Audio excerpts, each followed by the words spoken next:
effective at all distances from 1.5 miles upwards. 9-2 from 4-1. Usually ridden from off the pace, usually quickens up well, very much fancied by his trainer Barry Hills. And son, young Michael in the saddle. Michael looking for his 40th winner here.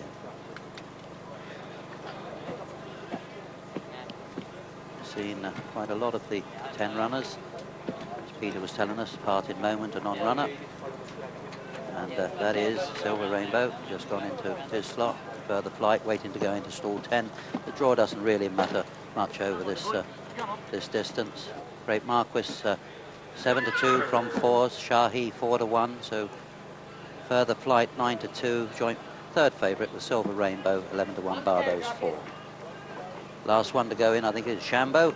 Mount of Michael Roberts are going to stall 2. Let's go and join Peter. Yes, winners of 38 races, all installed for the 2 miles Dickinson Jones Goodwood Cup, and they're running. Play games right up there from the outset. Play games going on from Shahi and Silver Rainbow. Then comes Shambo. Then Criminal Law and Mountain Kingdom. They're being followed by Great Marquis and First Victory, and Secret Waters, the only filly. Further Flight is the back marker, and Play Games is making it from Silver Rainbow. The two representatives of Mr. Abdallah. 1-2 from Shahi in third place. Criminal Law and Shambo come next, followed by Mountain Kingdom.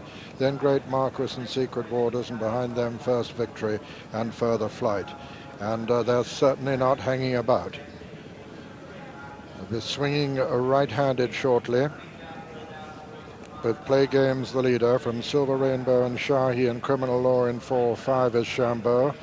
Then comes Mountain Kingdom, the 7-year-old and veteran of the race, and behind him Secret Waters. Great Marquis, First Victory, Further Flight the back marker. And Play Games still making this a very fast pace indeed, from Silver Rainbow and Shahi. Then comes Criminal Law, then Shambo. Behind Shambo still is Mountain Kingdom. Then First Victory, a Great Marquis, Further Flight and Secret Waters. An uphill rise, and still Play Games from Silver Rainbow and Shahi. Little gap then to Criminal Law. Then comes Shambo as they run up this hill. Still Play Games from Silver Rainbow, Shahi, Criminal Law, Shambo and First Victory and Great Marquis.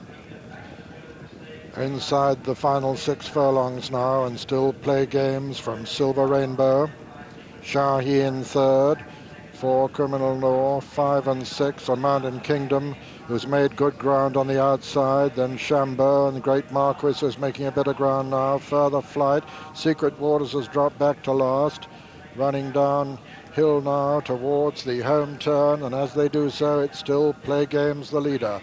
Play Games from Silver Rainbow, Shahi with his white face showing towards the right of the picture.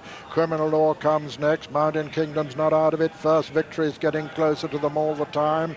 And as they come down towards the 3 furlong pole in the Dickinson Jones Goodwood Cup, Shahi on the right of the picture, on the far side Silver Rainbow. These 2 3-year-olds being chased by Great Marquis, who's improving. Then comes Criminal Law and Mountain Kingdom, but these 2 3-year-olds hit the 2 furlong pole in unison, but they're both under pressure, and Great Marquis is coming now to take them. And here comes Further Flight as well. The 3-year-olds are done with. Great Marquis comes there with Further Flight on the far side, racing into the closing stages, and Further Flight has taken it up now. It's Further Flight from on the near side. Great Marquis, Shambo's putting in a good run. Further Flight has got it sewn up though at the line. Further Flight is the winner. It's a photo for second between Shambo and Great Marquis, with between them Silver Rainbow. And Shahi in fact dropped right back to 1 from last, with the early pacemaker Play Games actually last. So another tremendous performance by Further Flight. The winner, number 6, Further Flight, owned by Mr. Simon Wingfield Digby, trained by Barry Hills and ridden by Michael Hills. And it's a photo for second place, a photo between Shambo and Great Marquis, with between them and right in the photo probably as well, Silver Rainbow. But no photo needed to show that this 5-year-old by Farley out of Flying Nelly has become Barry Hill's 4th winner of the Goodwood Cup. Well, a great race for the first 2-mile Goodwood Cup, and at this point it looked as though the 3-year-olds were going to dominate it. Shahi and Silver Rainbow, they had a good lead of 3 lengths over their rivals, and they were racing neck and neck here, with Silver Rainbow just getting the better of Shahi at this point. But then the older horses started to close. Great Marquis the first to challenge. On the wide outside, Mountain Kingdom, he was going ominously well, about 3.5 furlongs down, and looked to the white face of Further Flight. Last year's winner of the Ebor, this is probably a perfect distance for him, and this is a quality horse, because look at the way he's picked up from off the pace to hit the front a furlong down. There is a steward's inquiry, they're a bit tight on the inside, about 2-2 down. Shambo, in fact, didn't have the best of runs. That's him on the rails there. Willie Carson goes for his whip in his left hand on Silver Rainbow, and they've come a little bit close together there, but I think the incident probably happened earlier. But Further Flight has the race by the scruff of the neck now. Great Marquis runs on without being able to quicken again. It's a great battle for the minor placings, but Further Flight, after his just one disappointing run this year, won his Tennant Trophy up at Ayr again, and has now come to win Barry Hills his 4th Goodwood Cup. Very close for second between Shambo, Great Marquis on this side, and Silver Rainbow. Well, the head-on picture may possibly reveal what the stewards are inquiring into. Shambo looked one from the left there, behind Willie Carson, riding with his whip in his left hand, and Willie's horse has just drifted away to the left and possibly pushed Shahi a little bit out to the centre. Meanwhile, Michael Roberts decides to challenge on Willie's inside, and as that happens, Willie's pulled his whip through to his left hand and has gone back towards Michael. So I dare say this is the incident that the stewards are looking at, but see how quickly Willie pulled his mount off Shambo and got his mount running straight again. So if that was the incident, the interference didn't look very serious, and it looked to me as though it was just a case of a tired horse, Silver Rainbow, who'd been in contention for a long time and ran on probably just to miss the minor placing. Further Flight, the 9-2 winner, and winner now of 8 of his 16 races. A marvellous record, as has Barry Hills. First won it in 1973 with Proverb, ridden by Ernie Johnson. Proverb repeated the success in 1974, ridden by Lester Piggott. And then Barry won it again with Gil Doran in 1984, ridden by Steve Cawthon. Barry with the Panama hat there, with his son Michael, who gets on the 40 winner mark now. It's number 63 for Barry this season.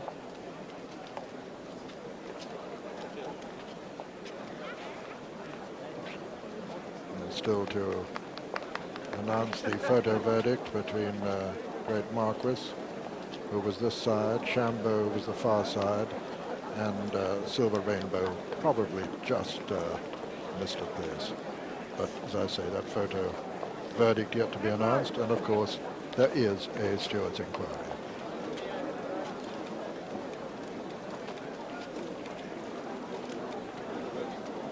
Once again, it can be involved in the Ebor, this horse.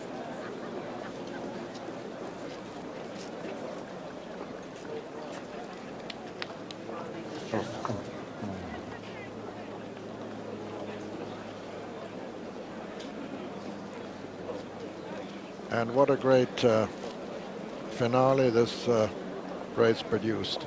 A lot of controversy, as you'll gather, about the reduction of distance. Incidentally, when the race was established in 1812, it was run as a 3-mile race, so it's undergone a modification or two. It was 2 mile 5 to 1989, 2.5 miles in 1990, and now 2 miles for the first time, and this the first double figure field since the post-war resumption. In fact, since 1938, as Peter Willett mentioned.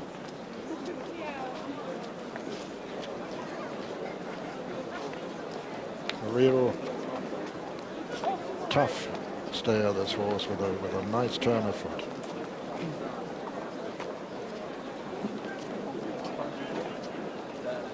Just looked as though the 3-year-olds may have been committed a little bit prematurely. They both went for it about 3 out. Still a long way to go. And although Silver Rainbow plugged on very, very gamely, Shahi his vitality was sapped by his effort at that point. 9-4 Shadaid, 9-2 Mystico, 5-1 second set. Priolo shortening even more to 6-1. It's 8-1 bar the 4. That second set going in. He's gone out from 3s to 5-1. Probably because people are frightened of backing Luca Cumani's horses. Shadaid's in. Here's Peter O'Sullivan. That's it. Second set nearest to us. Under orders and away. And they break very fast indeed. Priolo right over on the far side with Sikeston on the near side. Green Line Express. Star of Gdansk right up with the lead. Green Line Express on the near side. Star of Gdansk on the far side. Mystico then up there third. Shadaid over on the far side. Second set, Priolo, Sikeston and Radwell. And it's Green Line Express, the leader from Star of Gdansk and Mystico. Second set on the inside of Shadaid. Then comes Sikeston, Priolo on the outside of Sikeston, then Radwell, and Green Line Express still making it from Mystico goes second. Star of Gdansk third, 4 is second set on the inside. Then comes Shadaid, Radwell, Priolo and Sikeston to the back markers, and Green Line Express, twice the runner-up in the race, is the leader as they swing round into the home stretch now and race towards the 3-furlong pole. It's Green Line Express, the leader from Mystico. On the outside is Star of Gdansk. Then comes second set over on the far rail, beginning a challenge now. Second set has come to take it up now off Green Line Express as they come down to the 2-furlong pole. Second set has gone for home, being chased by Shadaid and Priolo towards the stand side. Coming down towards the furlong pole at second set with the advantage from Shadaid and Priolo for France. Second set, the leader from Shadaid. Priolo is third inside the final 150 yards. Second set being challenged by the filly. Second set is holding Shadaid as they come to the line. Second set is going to win it at the line. Second set has won it. Shadaid and Priolo in a photo for second and third. Sikeston was fourth, and 5 came Radwell. 6, 7 and 8 Green Line Express, Star of Gdansk and Mystico. And so the result of the 1991 Sussex Stakes is first, number 6, second set, owned by Mr. Richard L. Duchessois, trained by Luca Cumani, written by Frankie Dettori, and it's a photo for second place between number 8, Shadaid, and number 2, Priolo. Sikeston was fourth, and second set is the emphatic winner. A great race. Sadly, the first horse beaten, Mystico, never travelling easily behind Green Line Express. He's beaten already. And Frankie Dettori sees the nettle from the 3-furlong marker. He decided to make his move, and he quickly goes 2 or 3 lengths clear from Green Line Express and Star of Gdansk, who's right there coming in the straight. Now Willie Carson goes after him, and the filly, did she have that buzz that she had earlier in the season? As they passed the 2-furlong marker, she had 2.5 lengths to make up. Priolo is the other challenger on the outside. These are the only 3 in it in the last 2 furlongs. And now how much has Frankie Dettori got left, having thrown his cards down? Willie Carson gets within a length now. Shadaid giving everything to Willie. And Priolo running on after running into a hole just below the distance. He runs on really well in the last furlong. But Frankie's horse has still got a little bit in reserve. And the filly now just starting to come to the end of her tether, just not as sharp as she was perhaps in the spring, can't pick up the colt. Priolo just drifts away a little bit towards the centre of the course, but closes in the last 50 yards on Shadaid. But second set, despite all the illness scares, wins by a length and a half or so from Shadaid, just holding on to second place from Priolo. So a joyous Frankie Dettori sustains family tradition with the rails posse as we see them head on, racing down into the closing stages. Second set, one off the rail, the game, but unavailing bid of Shadaid to peg him back, and Freddie Head on the outside trying to win that race. His father won in 1960 on Freddie on Priolo. But second set's too strong for them, and just as his father Gianfranco did, Frankie has won it. Gianfranco won it on Bolkonski and Wallow in 75 and 76, and the judge has called Shadaid second, Priolo third, and Sikiston fourth. Second set by Alzao out of Merriment. Cost 36,000 Irish punts as a foal, and became the 1.5 lengths winner of this, the most prestigious prize at Goodwood, with a short head incidentally separating second and third. 108,580 pounds the penalty value of this race, and what a marvelous race for Luca Cumani to train his 40th winner of the season, winner of 3 of his 4 races now. This son of Alzao getting a pat there from Luca as Frankie Dettori removes the saddle from his 52nd winner of the season. I say it cost 36,000 Irish punts as a foal, and then changed hands for 160,000 punts as a yearling. Sarah gives second set a pat. Sarah Cumani. Frankie poses for a photo or two, which he'll cherish all his life. And so the starting prices on the Sussex Stakes as follows. First, number 6, second set, 5-1. Second, number 8, Shadaid, 9-4 favourite. And third, number 2, Priolo, 6-1. Has this young rider, Alan, who's had quite a lot of responsibility on his shoulders this year. Just gets a little bit of help in. Already in the stalls is on the far side, I think, is in fact Silvio Alfredo, and Showbrook in the number 1. Last one coming up. Last to go in fact, will be already in. Let's go to Peter. That's it. Dillon over on the far left, just making his way over a bit now as Showbrook is on the rails. Diamond Mine between Showbrook and Dillon. Showbrook to the right of the picture, Dillon to the left, Diamond Mine, a sheepskin noseband between horses, then Silvio Alfredo.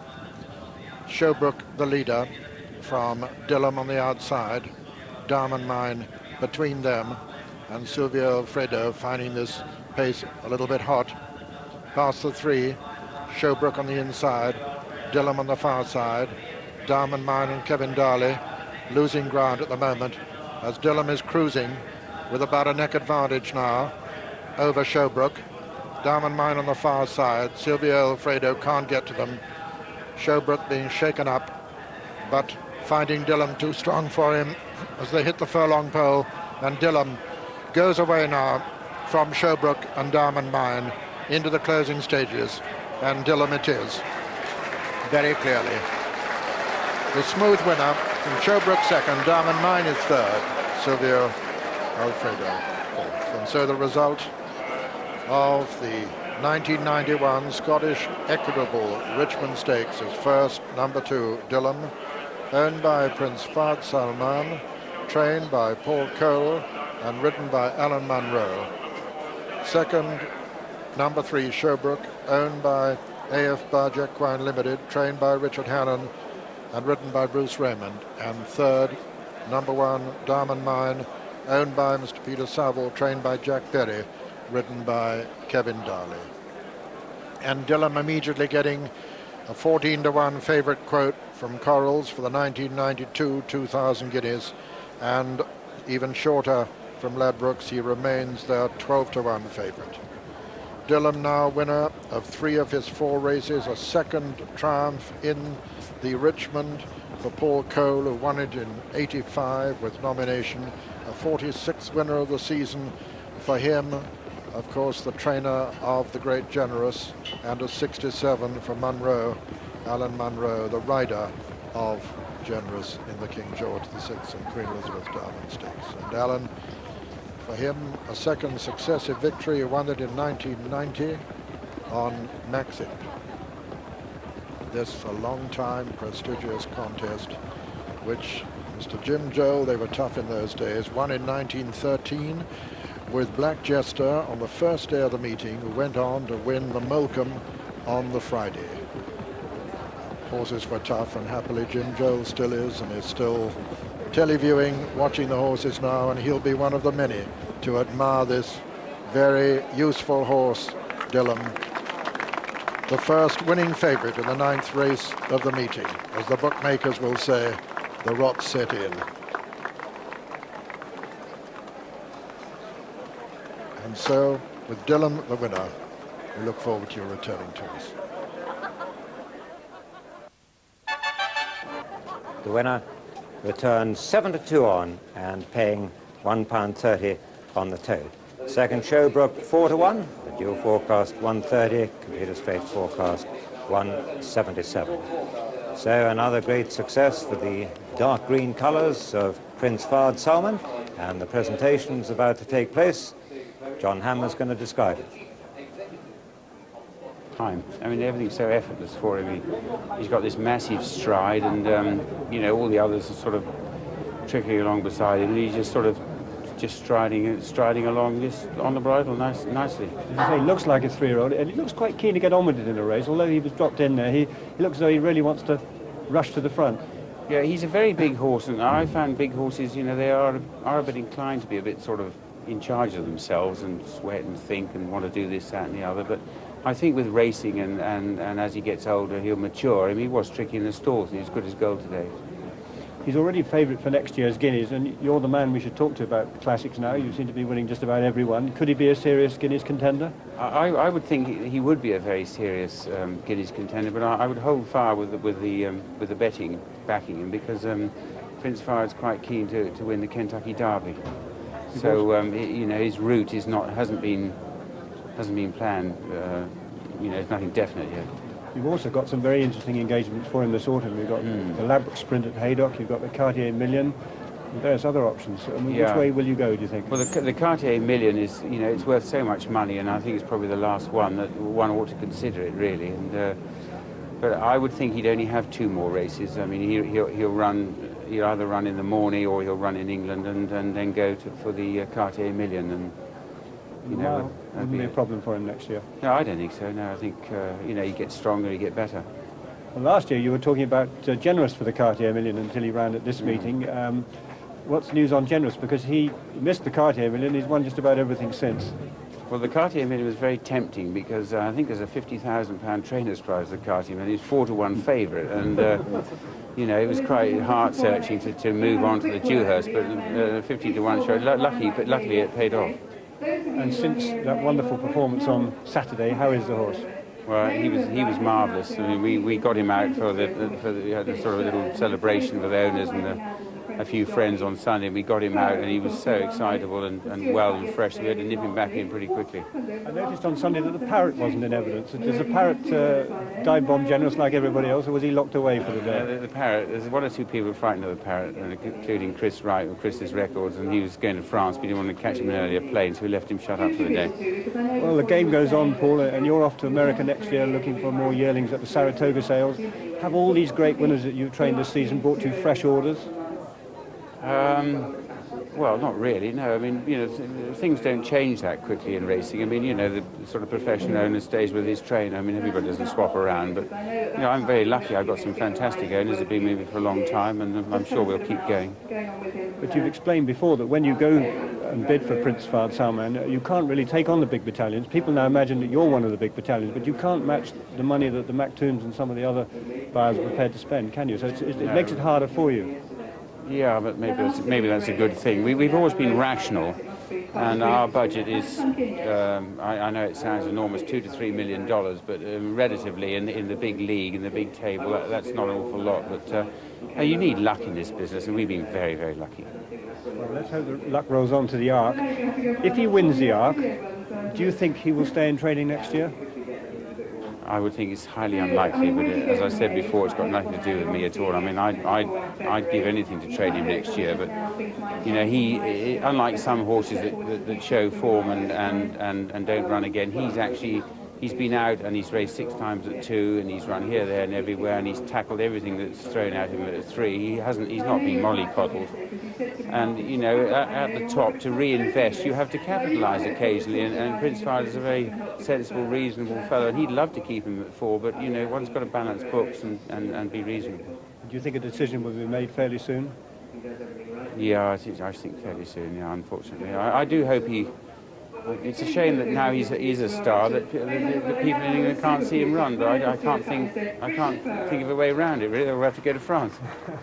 Well, you've got another star in your stable. She's a filly called Ruby Tiger, yeah. And while Generous has been winning here, she's been off to Canada, she's been here, there, Germany, she's won in most countries, it seems, in Europe, and she's coming back to England on Saturday. She's running here really well this morning, yeah. She runs on Saturday. She worked really well this morning. I'm very pleased with her. I'd like to try and win £500,000 with her if I can. We've got races in Italy and Canada lined up for her, and I wouldn't mind running in the Japan Cup, but she's in really good form. Might she stay in training next year? Yeah, I think so. We've got a very enthusiastic pair of owners, and they're very keen to keep her in training, and I think it's a very good idea. It's smashing to see the team in such good form. Thank you. Thank you. That's it. Under orders, and they're away. A pretty good even break too. My Memoirs on the near side. Just about the leader from Furious going well, and over on the far side, Governor's Imp. Governor's Imp just about the leader now from on the inside, My Memoirs. Then Furious. Over on the far side is Made of Gold. Behind them, Dr. Devious in 5th. 6 and 7 are Believe in Me and Ernestan as they run downhill. Governor's Imp and My Memoirs. From Made of Gold on the outside, Furious travelling smoothly in 4th, with Dr. Devious on his inside, as they're in the straight now and coming down towards the 3 furlong marker. Made of Gold towards the right of the picture with his white face. Over on the far side, My Memoirs. Between horses is Governor's Imp. Furious is under pressure now as they come down to the 2 furlong pole. Governor's Imp with a fractional advantage from on the near side. Made of Gold. Dr. Devious is getting into the picture now, and Furious is beginning to find his stride, but it's Made of Gold on the near side. Governor's Imp on the far side. Made of Gold being challenged now by Dr. Devious. Dr. Devious puts in a great run and comes up to take it up now as they race towards the line. Dr. Devious has it at the line. Dr. Devious, the winner, of Made of Gold, is 2nd, and Governor's Imp is 3rd. And looking right back to last place, it was Believe in Me. So another for Willie Carson first. Number 1, Dr. Devious, owned by Mr. Robert Sangster, trained by Peter Chapelheim, ridden by Willie, who won this 1978 on Troy, 1980 on Church Parade, and last year on Macadama. 2nd was number 5, Made of Gold, owned by the Ecurie Fustok, trained by Mohammed Mubarak, and ridden by Tony Cruz. And 3rd, the long-time prominent number 4, Governor's Imp, owned by Hambleton Thoroughbred Racing, 1989 Public Limited Company, trained by Michael Bell and ridden by Michael Hills. 4th was number 2, Ernestan, and this is the winner, Dr. Devious. No pace early and a very untidy, messy race. My Memoirs is in big trouble on the rails, and so is Willie Carson, with nowhere to go at this point behind Governor's Imp and Made of Gold. Willie looking for room, but in the end he has to pull round. Thurios, who had a good position at halfway, just outpaced when they turned the tap on. Now Willie Carson sees daylight. He's able to pull round and quicken past these two other horses to win like a really good horse. My Memoirs had a horrible run and he's dropped right out here. Thurios can only run on at one pace. He's sure to be better for this experience, but he looks a very immature horse. But look at the acceleration of Dr. Devious, who picks up these two and go past them as though they were standing still. This is the July Stakes runner-up, remember, the second horse here, and Dr. Devious has gone and beaten them really well to pay yet another compliment to the season's top two-year-old colt Dillon. At the line, Dr. Devious, the comfortable winner, Maid of Gold second, Governor's Imp third.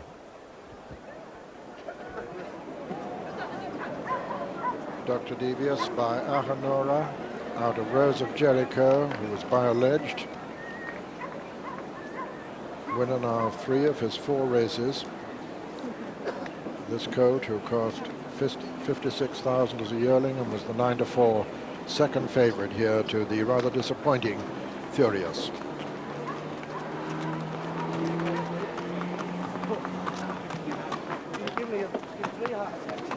Number 79 of the season for Willie Carson. This certainly one of the most significant races that Dr. Devious's trainer, Peter Chapelham, has won. The distance is 1.5 lengths and 2 lengths. 1.5 lengths and 2 lengths, the official margin. 1 minute, 28.71 seconds. 1:28.71.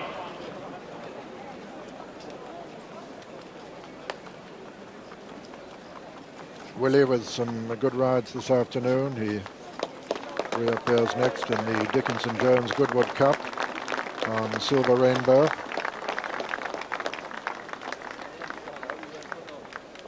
Also rides Takadum in the Schweppes Golden Mile, and Title Roll for Tommy Stack in the King George Sprint.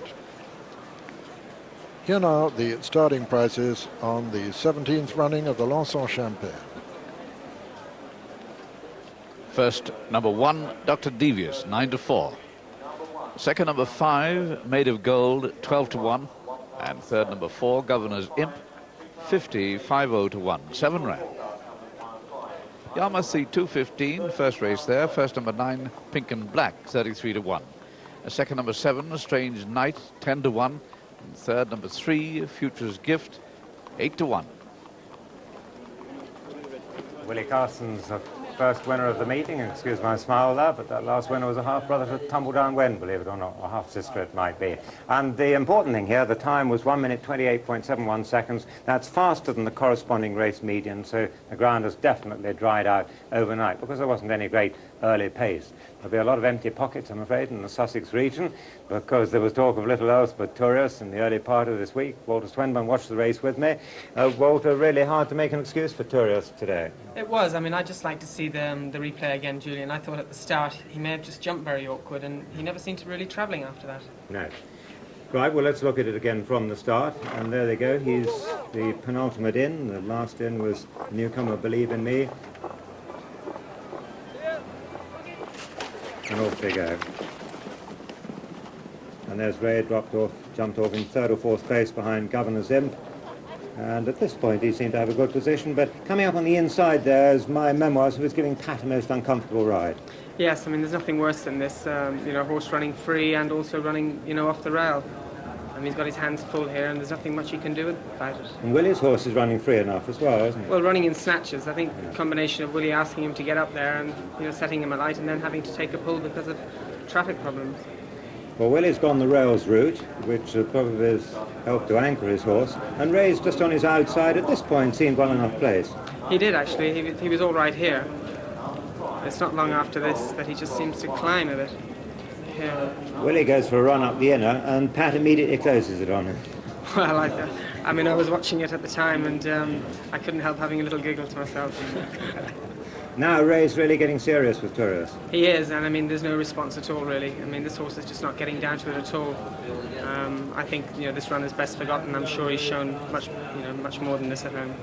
Willie not in the best of positions here. Here he's in trouble. Well, he is. I mean, he'll get a bit of a ribbing from the boys when he goes back in, that's for sure. I mean, it's one of them situations where, you know, you've got 3 choices and you just hopefully you're going to make the right one, and thank God it's worked out well for him anyway. Well, in the end, he's looking like a good horse, isn't he? Well, only good horses after getting in the trouble he did go and win like that. And it was a case of experience counting for the horse, because if this had been his first run, it probably would have been quite phased by it all, wouldn't it? Well, he'd know a lot about it the next time anyway. But look at this. This is a good horse striding and really grabbing the ground, isn't it? Well, I mean, I've always liked this horse, and I'm really impressed with him last time. Like Jimmy said, once he got to the front, he just seemed to accept it, and I mean, he's got a lovely way of going about it. He puts his head right down, and I think we'll hear a lot more of him. Well, that's another feather in the cap of Peter Chapelheim, who's having his marvellous first season training at Manton, and he's now talking to Jonathan Powell of the Sunday Express. Yes, watching rather anxiously there, Peter. Before he won, he was in a very, very unpromising position on the rail. Well, I said to Willie, we'll ride him different this time. Drop him in, give him a chance, and see how it goes from there. If there's no pace, go and make it up. Go and take it up. There's no problem with him. So Willie just said he's dropped him in, and Pat stopped him a couple of times. And then he said he always thought he was going to win, but it was whether he got the run or not. So he said he had to hook him back. And he said the trouble was hooking him back because he couldn't get him back. That's why he lost all that ground and had to make it up quickly. How do you, as a first-season trainer in the stands, seeing all this unfolding, you look pretty relaxed about it now. At the time? Hey, I'm going grey. Quickly. You weren't stamping your feet and shouting a bit? No, I don't shout anymore. Well, it was a lovely result, but as I say, he was trapped on the rails, and he was pretty free early on, in fact. He's been working very free at home. Well, not free at home, but a lot better at home. Because normally he's very lazy, and he has been working a lot better at home. And I was fairly confident today, but you hear about Guy Harwood's horse. He looks to be home and hosed. Yes, but Dr. Devious has to be the form horse. The market opposed him. He's the only horse to beat Dillon, and he may be the only horse ever to beat Dillon, for all we know. It looks like and it you at beat the him moment. fair and square, didn't you? Yeah, well, probably Dillon wasn't probably wound up that day. Neither were we, but Dillon was very impressive yesterday. Well, that's a smashing result for you. The 2-year-olds are flying. What would be the plans for Dr. Devious now? He'll probably run in the race in October, the Tatzel's Tiffany race at Newmarket. Which carries a big bonus. A big bonus, yes. And then we'll just have to see after that. He's in all the big races after that. Like, I know it's towards the end of the year, but he could go for the Grand Criterium de Rome. He could go anywhere, really.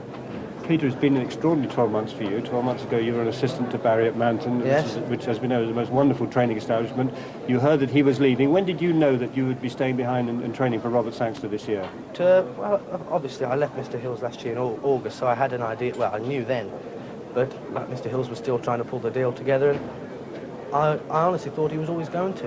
It wasn't really till around Christmas time that suddenly everything changed round, and we had to quickly go and get some horses and bring them over and just start from there. It was a bit of a surprise to you to find yourself as the new master of Manton, but nobody could have started better. You haven't got many horses, but how many 2-year-old winners have you trained now? I think he's the 12th. I'm not 100% sure. I think he is the 12th, yes. We've only had sort of 33 2-year-old runners, I think, and he's the 12th winner. And they're good ones. I mean, what sort of target did you set yourself at the beginning of the season? Well, as I've said in the papers and everything, I'd hoped to have 15 winners this season. I'd have been very happy. But we'll keep going and see if we can get 20, 25. And the future of Manton is still a little bit uncertain. Do you see yourself training there next year and having perhaps twice as many horses? Is that the plan? Well, I definitely will be there next year and for years to come. Hopefully, unless Mr. Sangster sacks me or something. But no, I should be there for a long while yet, and hopefully we'll increase the horses next year. And having spent those years with Barry Hills, who's a great trainer, and done it for less than a year now, what is the biggest difference for you? Being number one, the buck stops there. Right? When you're an assistant with Mr. Hills, he had to do the phoning up here. It was him that had all the pressure. The pressure is very big. There's no getting away from it. You have to sort of, you're the man now, and you have to accept that, and if anything goes wrong, it's your fault. Peter, you seem to be coping pretty well. Thank you. Many congratulations. Thank you very much. Thank you. Thank you.